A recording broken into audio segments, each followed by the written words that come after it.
would, take your Bibles and find Mark chapter 5.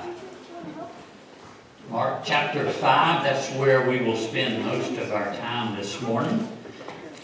But we'll look at Deuteronomy chapter 18 and James chapters 2 and chapter 4.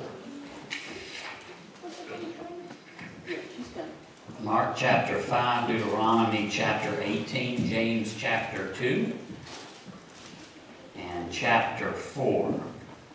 I'm going to talk to you today about a man who lived a good portion of his life, and he lived that in total helplessness. For him, living life had long since been out of his control. It was a miserable existence. And it seems that something happened to him years and years ago, and it was very, very strange. And I will not be able to answer the question this morning of why. Why did this happen to him? Because I just don't know. And even though I read all the commentaries that I had that see what other people thought, what I discovered when I read what they said was they didn't know either. And so I'm not going to really get into that and try to explain to you something I don't know and answer questions I don't have answers to. But what we are going to read today, you will also discover that it angers some people. Something that takes place in our story today has caused some people to be angry at Jesus because of what he did, and they can't believe that he would do such a thing. And we've already learned in the short time that we've been together that disagreeing with Jesus and disliking Jesus is something the Pharisees did a long, long time ago. They were always doing that. They were always saying things like, we can't believe that he did that. We can't believe who he's hanging out with. We can't believe who he would eat dinner with. We can't believe that he would heal someone on the Sabbath. I mean, they were always upset with Jesus about what he said, what he did. And they spent 3.5 years plotting to kill him. And so in our story today, we're going to see that a lot is going on, and maybe a lot of it you will not understand and we cannot understand. But here, I don't want you to get caught up in all of that. Don't get caught up in the questions. Don't get caught up in what you cannot understand. I want you to hang in there to the end of the story, because I don't want you to miss the whole point of the story.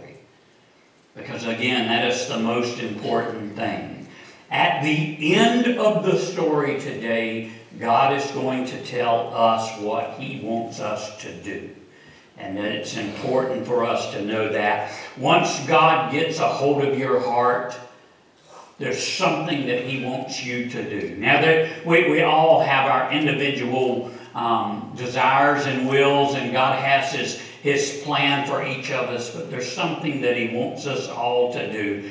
And when he gets a hold of our hearts and transforms our life, it should be something that we become a part of. And so at the end of the service, I just want you maybe to pray, God, help me do what you want me to do. Just help me do that. So let's get into the story. It's Mark chapter 5. Jesus has earlier just calmed a very big storm out in the middle of the sea. And now his disciples have learned another lesson about Jesus. Not only can he heal people, not only can he change water into wine, he also has control over nature itself. And so they continue day in and day out to learn more and more about Jesus, just like we are doing. So he calms the storm. They make it to shore, and Mark chapter 5 verse 1, and it says this: Then they came to the other side of the sea. Jesus has calmed the storm. They get to the other side, to the country of the Gadareans. And so the Gadareans was a small, really city-like place. There were 10 particular cities that made up this place called the Decapolis. And each city had its own style of government. They had their own beliefs, their own way to do certain things. And the Gadareans was really one of the most important little cities in that area. But it was an unholy place. It was an ungodly place. It was a place of pigs. And of course, no one liked pigs. The Jewish community, they considered pigs to be unclean.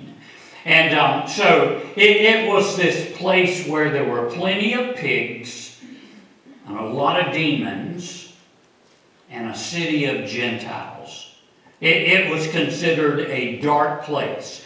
Most religious people would say, stay away from there. You don't ever go over to that city. No Hebrew, no Jew, no religious person would ever go there. But Jesus did. Verse 2, and when Jesus had come out of the boat, immediately there to meet him out of the tombs a man with an unclean spirit. Unclean spirit, that's just a simple way of saying a demonic spirit.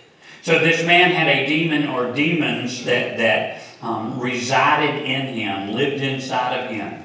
Now, I want you to understand something this morning. Demons are real. They are created beings. They are fallen angels. And they hate you, and they hate me, and they hate us, and they are here to destroy. They destroy relationships. They destroy lives. They destroy people. They destroy bodies. They are destructive. They are powerful and dangerous. And we should recognize their activity. And if you don't recognize their activity, you're just not looking. It's all over television. I mean, it is everywhere. And so we should stay away from it. We should stay away from it. Don't play around with it. Don't let your curiosity take you places that you don't want to go. Stay away from it, and we are warned by God about this kind of thing that we should avoid. Go with me to Deuteronomy chapter 18. Hold your place in Mark, because we'll be back there shortly. And turn to Deuteronomy chapter 18. Deuteronomy chapter 18, I'll start reading to you in verse 9. It says this, when you come into the land which the Lord your God is giving you, you shall not learn to follow the abominations of those nations. In other words, Romans chapter 12, verse 1. Do not be conformed to this world. Do not do what the world does. Do not act like the world. Do not do the things that the world does. Do not be conformed to this world. Why? Because we live in a crazy, wicked world. It is crazy out there, and you have to be very, very careful what you get involved in. I used to stand up and I would go, hey, teenagers, you got to be very, very careful what you get involved in. But not just teenagers. Adults also. Be very, very careful what you get involved in. And God warns us, verse 10, there shall not be found among you anyone who makes his son or his daughter pass through the fire. May seem like a strange verse, but what happened back then, some parents in some of these nations, they would sacrifice their children to the gods. It's an unimaginable thing that a parent would do such a thing and could do such a thing, and it was a practice that they did. God says, stay away from that. Don't you even think about doing something like that.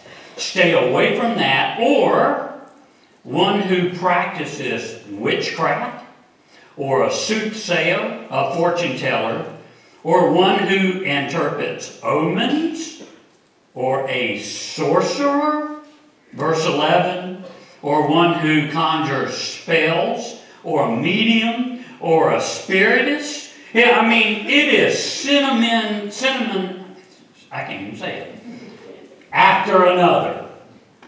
Synonym after another. One right after another. And then he says, or one who calls up the dead. Verse 12. For all who do these things are an abomination to the Lord. These evil spirits out there and all these different things, God says, stay away from it. It's an abomination to me. It'll destroy your life, and it's an abomination to me. Stay away from it. And because of these abominations, the Lord your God drives them out from before you. So what is our responsibility in all this? Well, it's the next verse, verse 13. You shall be blameless. Now, we've already learned what this word blameless is. In the Hebrew and the Greek, it means the same thing. It means to be complete or perfect. And as we have already learned in previous Bible studies, you're not perfect. And I'm not perfect. But you don't stop there. We are working on it. We are striving for that. We're going in that direction with every Bible study, with every prayer, with every trial, with every temptation. It's the opportunity for us to become more like Him. That's the Christian life. And we are working on it, and we're working on it together. You shall be blameless before the Lord your God. And God's telling you that this is what you need to do. You need to stand blameless before Him. And you can't do that if you're involved in this other stuff. You just cannot do it when you're involved in that other stuff. That other stuff is dangerous, and it's destructive, and it will ruin your life. And people around you will be affected by it. Satan and demons are dangerous. Go with me to James chapter 4. James chapter 4, and I want you to listen to what God tells us to do. James chapter 4 and verse 7. James chapter 4, verse 7. Therefore, submit to God. He tells us to submit to Him. Submit to God and His power, because He's going to tell you what you're going to need that power for. Submit to God so that you can resist the devil. So that you can resist the devil, and what will he do? He will flee. You can't do that on your own. He's too powerful. You need to submit to God so that you can resist the devil so that he will flee. If you give the devil 1 inch, he'll take hundreds of yards. I mean, he will take far more than you ever thought you were willing to give. If you just open the door a little bit, he's in. He is in. So God says, submit to God so that you can resist the devil, so that he'll be on his merry way and go look for somebody he can get in the door. Resist him. Demons are powerful and destructive and dangerous. And when they get a hold of a person, that person is at their will. They become helpless. Go back to Mark chapter 4 now. Mark chapter 4, we'll see just how helpless this man was in our story this morning. This man had this unclean spirit living in him, and look at what happens. Verse 3, who had his dwelling. That word dwelling, of course, is the word residence or mansion. It was simply his home. It was where he lived. So this man had his dwelling among the tombs. He lived in a cemetery. That's how bad life had gotten. He lived in a cemetery, and look, and no one could bind him, not even with chains. That means everybody in town was treating him like some animal. Not as a human, they treated him like he was some kind of animal. Verse 4, because he had often been bound with shackles and chains. The townspeople were scared of him, and for good reason. And they did everything they could to try to control him with shackles and with chains. And I don't have any idea how they did this. I don't know if they would sneak up on him and jump him and chain him, or tie him up with a rope, or if, they got a bunch of guys together and said, okay, let's go get him, and tried to chain him up. We don't know how they actually got the chains on him, but it really didn't matter. Look at what happens. The chains had been pulled apart by him and the shackles broken in pieces. He was superhuman. Neither could anyone tame him. You hear the word? Tame him? Treated him like an animal. They had no respect for him. They were just scared of him. Mark chapter 5, verse 5. And always at night and day he was in the mountains and in the tombs, crying out and cutting himself with stones. These demons inside of him wanted to destroy him, causing him to cut himself. And it was just torment day in and day out. He was always out there just crying out in the daytime, in night, wandering in and out of the cemetery and the graveyard. He was completely helpless to this evil spirit living inside of him, because the spirit was stronger than he was. But then he has this encounter with Jesus. Look at verse 6. When he saw Jesus from afar, he ran and worshipped him. Now that word worship here is very, very interesting. It comes from a Greek word that means to crouch. It means to lay down. It means to get on your knees. It's not worship like we worship. It is just simply falling down in submission.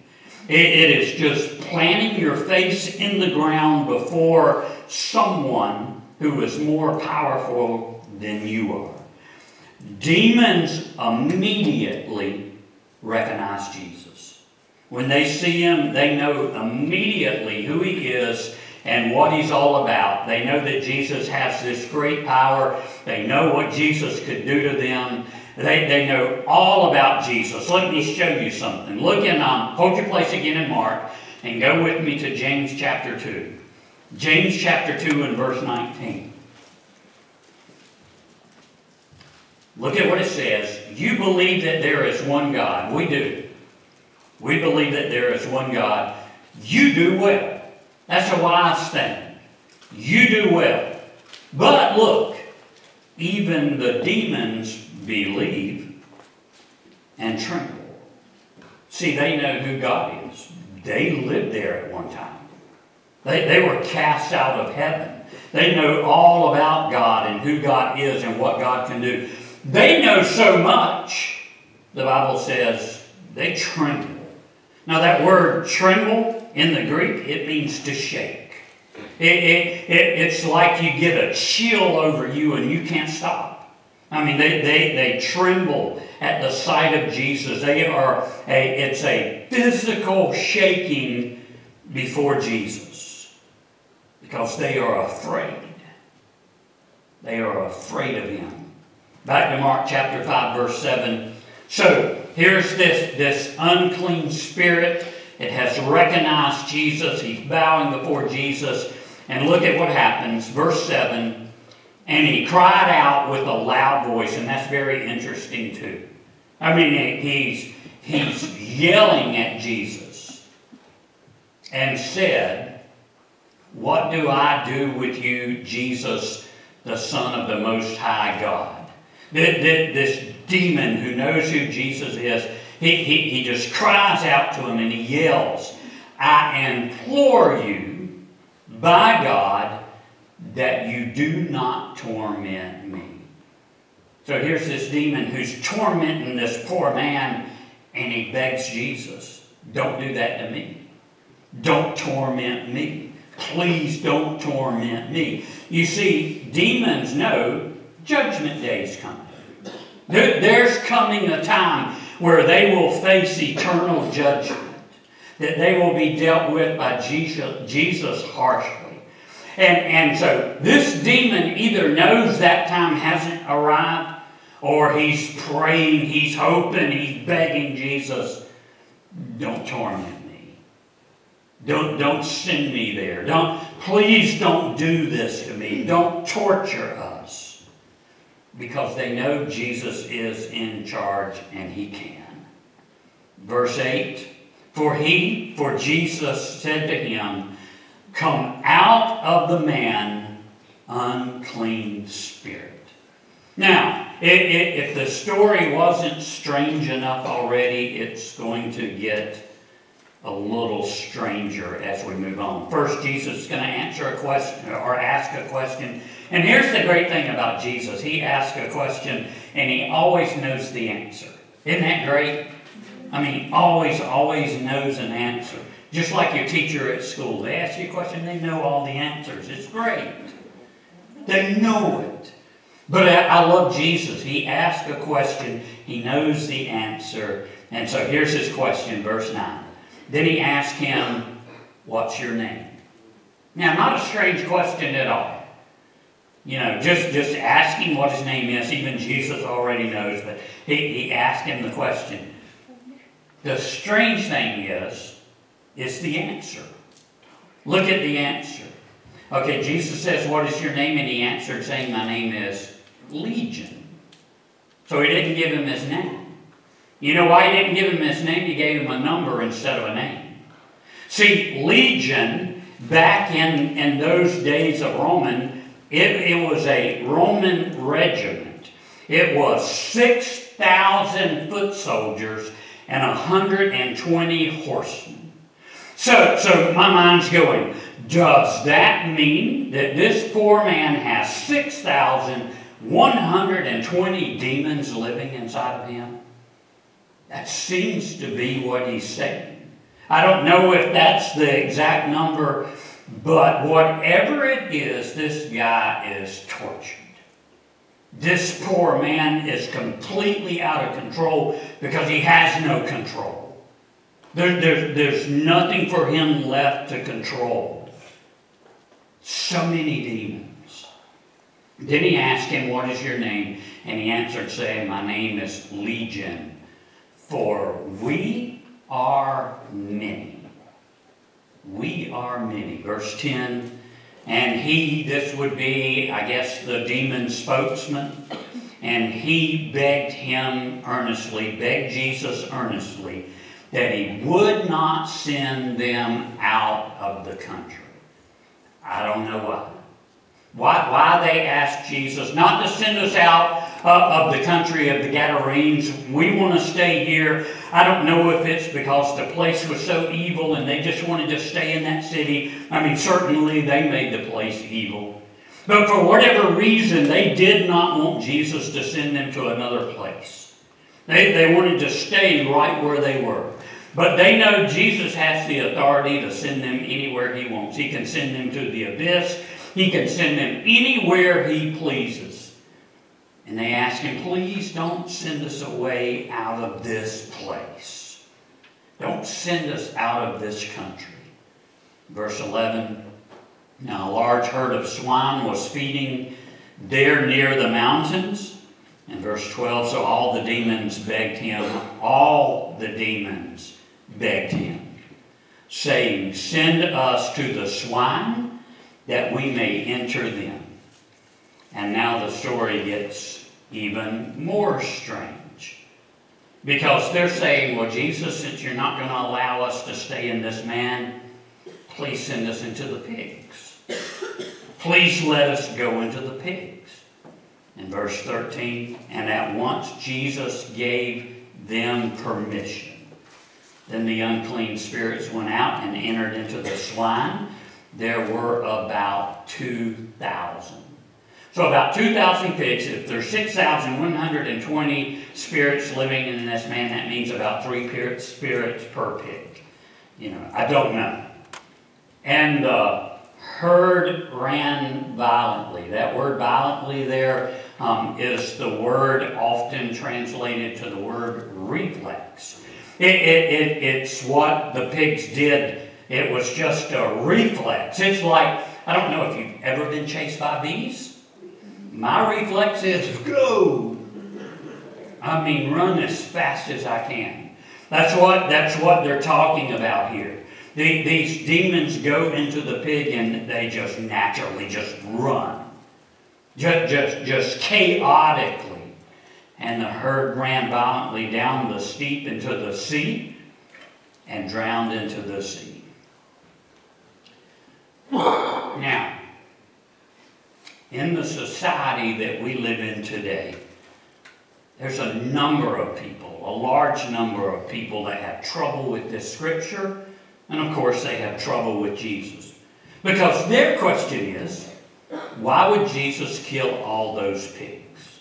I mean, there are countries all over our world where animal life is more important than human life. Far more important. There are places in our world where it is okay to kill an unborn baby, but it is not okay to kill an animal. I mean, that's the society that we live in. And so people are saying, well, why did he kill all those pigs? Well, first of all, Jesus didn't kill them. The demons did. Second, he did give them permission. He gave the demons permission to go into the pigs. And people can't understand that. And that's where you miss it all. You just miss it all when you start to get focused on those kind of things. You miss the most important thing, and the most important thing is Jesus cared deeply for this man. He cared for this man, he cared for his soul, and he was willing to sacrifice 2,000 pigs to save the soul of this man. Anything to save the soul of this man. Jesus was willing to go to the greatest lengths of all. Sacrifice his own life to save souls of men. He would go to great lengths so that so that you could be saved. This man's soul was far more important, far more invaluable than 2,000 pigs. No matter what the world thinks, you matter to Jesus. You are important to Jesus. Verse 14. So those who fed the swine, and so those who fed the swine fled, and they told it to the city and in the country, and they went out to see what it was that had happened. So, people in the city, they start hearing the news of what has happened to this man, what has happened to the pigs, and what Jesus has done, and so they go flocking to Jesus. Verse 15, then they came to Jesus and saw the one who had been demon-possessed and had the legion. They saw the man. They knew him well. They saw him and heard him every day. They knew him well, and he was sitting and clothed and in his right mind. Because when Jesus saves us, it helps us think rightly. It helps us think rightly. We begin to understand the difference between right and wrong. We learn what sin is. We begin to understand these things. We think rightly. And he was thinking rightly. So all the people of the city, they come and they saw the one who had been demon-possessed and had the legion sitting and clothed and in his right mind, and they were afraid. Afraid of what? I mean, maybe they were afraid of Jesus because they realized just what Jesus could do. Maybe they were still afraid of this man. I don't know. Or, maybe they were afraid of losing money. Look at verse 16. And those who saw it told how it happened to him who had been demon-possessed and about the swine. That was really important to them, the pigs. And maybe they were afraid what had happened to the pigs, that Jesus would do something like that again, and the pigs were big income to them, and maybe that really mattered to all of them. Maybe that's what they were afraid of. But they were afraid of something. They were afraid of Jesus, afraid of the man, afraid of what Jesus could do to their economy. Who knows? But they were afraid. Verse 17, so afraid that they begin to plead with him. They are begging Jesus to depart from the region. Sad verse. Sometimes I feel like that's what's happening in America. That we're just inviting Jesus to leave. Just get out. Just go somewhere else. It's like we prefer evil over good, darkness over light, stuff over a Savior. Lifestyle can be so important sometimes that we'll just run Jesus out.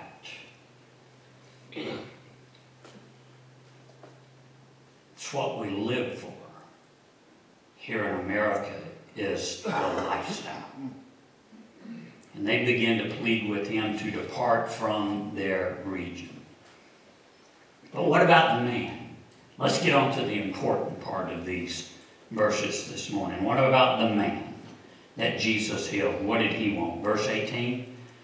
And when he got into the boat, he who had been demon-possessed begged him that he might be with him. So of course, why not? Why not go with Jesus? Jesus just rescued you from a horrible life. Why not go with him? The people in the city don't care about you. They don't care anything about you. It's just been terrible.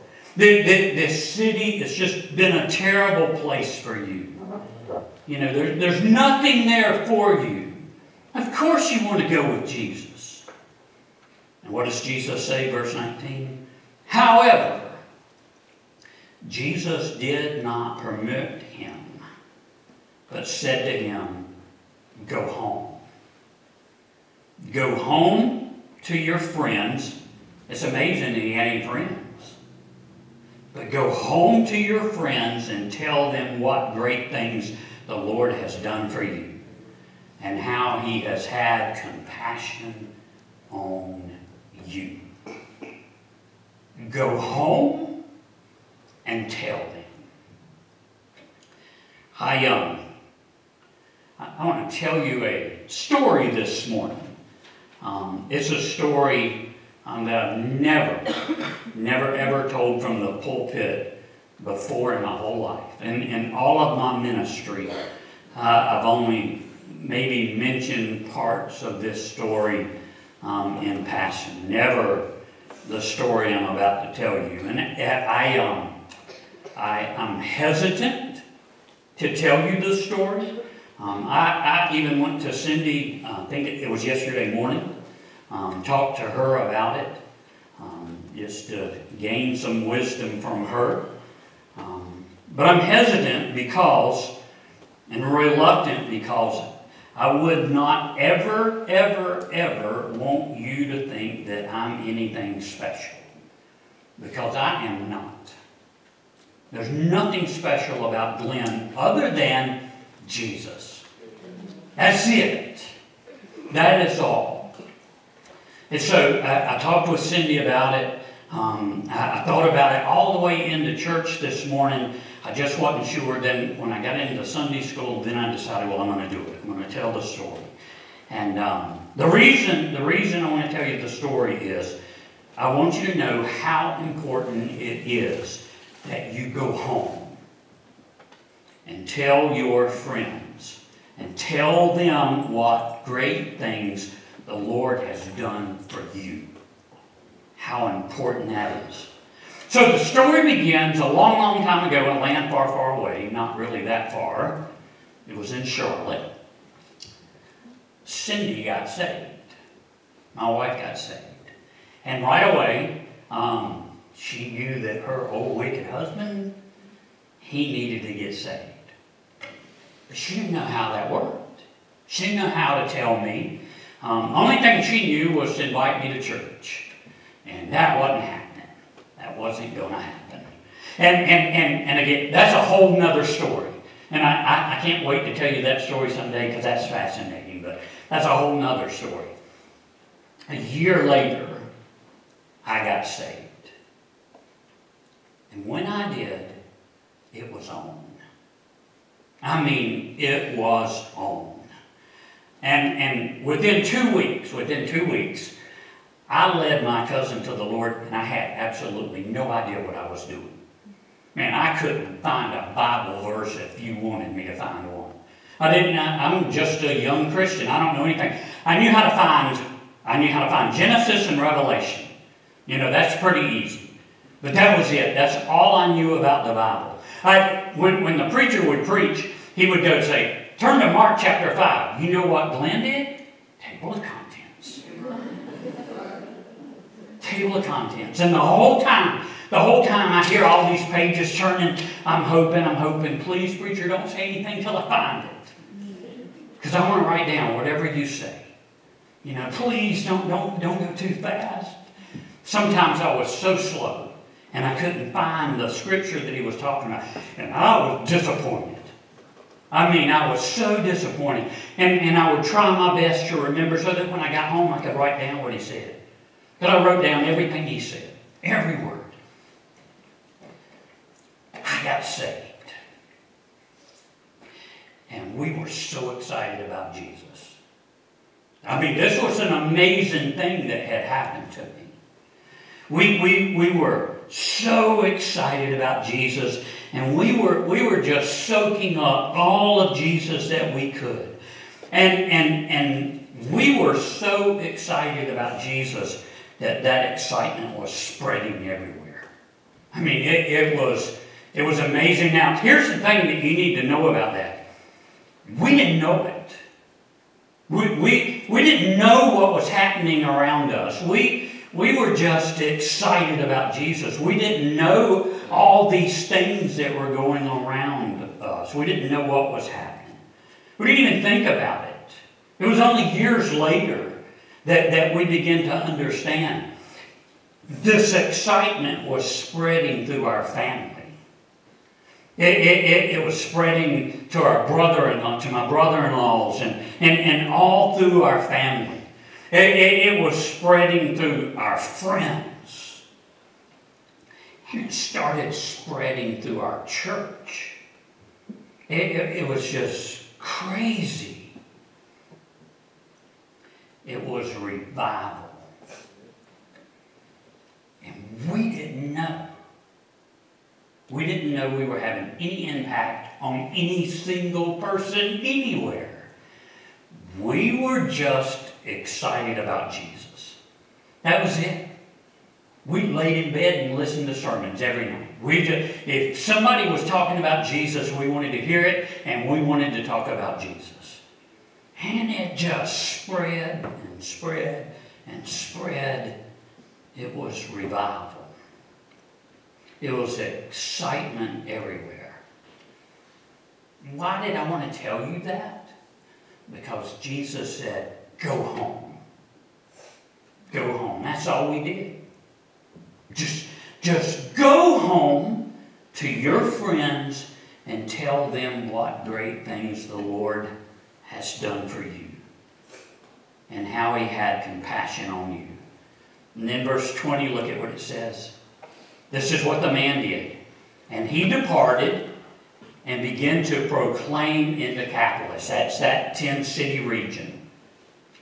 I mean, he just began to tell everybody about Jesus all that Jesus had done for him, and look what happened. And all marveled, everyone, at what Jesus was doing. That's my story. And it really has nothing to do with me. It's all about Jesus. Now, here's the question. Will you be the one? Will you be the one that's so excited about what Jesus has done, so excited about what Jesus is doing in you, that it just spreads everywhere?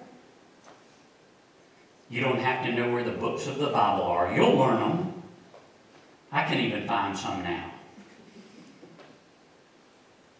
All you have to know is what Jesus did for you. And it'll spread everywhere. Now here's what I do know about Faulks Baptist Church. There's some of you in here that are really excited about Jesus.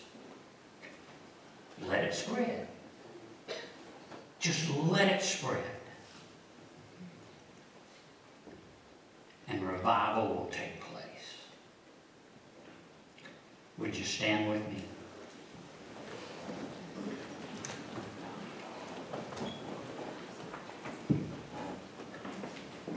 What does Jesus want us to do? Just go home. Tell everybody you see what Jesus did for you. That's pretty simple, isn't it? Because we can all do that. Every single one of us can do that. And the excitement of Jesus will spread, and more people will get saved, and revival will take place. So maybe your prayer today could be simple enough. Jesus, help me do what I know you want me to do.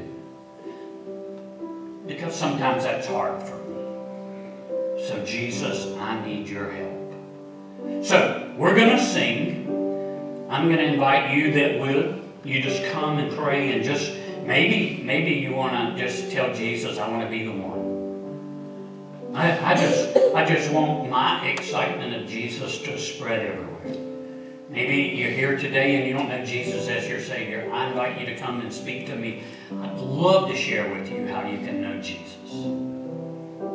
Maybe you're here today and you just want to ask Jesus for help. Just help me do that. Through all the busyness of life, help me do what you want me to do. Help me do it. So you come today as we sing.